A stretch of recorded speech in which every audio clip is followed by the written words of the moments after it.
শাশুড়ি আম্মু বাসায় না থাকায় রান্নাঘরটা আমার হয়ে গেল আজকের জন্য। হ্যালো অ্যান্ড আসসালামু আলাইকুম এভরিওয়ান, সবাইকে রমজান মাসের অনেক অনেক শুভকামনা আর ভালোবাসা। মাঝে মধ্যে আমার শাশুড়ি আম্মু বাসায় না থাকলে আমি রান্না করি, আমার যদি হাতে সময় থাকে তাহলে। তো আজকে আমার শাশুড়ি আম্মু ছিলেন না বাসায়, একটু কাজের জন্য তানোরে গিয়েছিল আমার দাদি শাশুড়ির ওখানে। তো আমি একা একা রান্না করেছি আজকে আমি মাছ রান্নার জন্য মাছ বের করেছিলাম। তো মাছগুলোকে লাল লাল করে ভেজে নিয়েছি আর আমি রান্নাটা চড়িয়ে দিলাম। এখন রান্না বান্না খুব একটা ভালো পারি না, তবে যতটুকু পারি ভালো রান্না বা টেস্ট করার চেষ্টা করি। তো আমার মাছের সঙ্গে টমেটো খেতে খুব ইচ্ছে করছিল, তাই আমি টমেটো এখানে অ্যাড করেছি।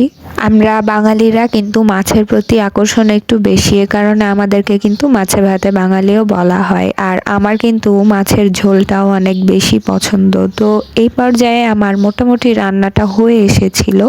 নামানোর 10 মিনিট আগে আমি ধনিয়া পাতা অ্যাড করে দিচ্ছি, যেন আমার রেসিপিটার স্বাদ আরও বেশি বেড়ে যায়।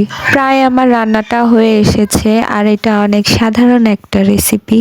আর আজকের মাছ রান্নাটা কিন্তু আমার হাতের বেশ মজার ছিল। আর রান্নাটা কেমন হয়েছে তোমরা একটু কমেন্ট করে জানিও। ভালো লাগলে লাইক কমেন্ট শেয়ার করে অবশ্যই পাশে থেকো। সবাই ভালো থেকো। আল্লাহ হাফেজ।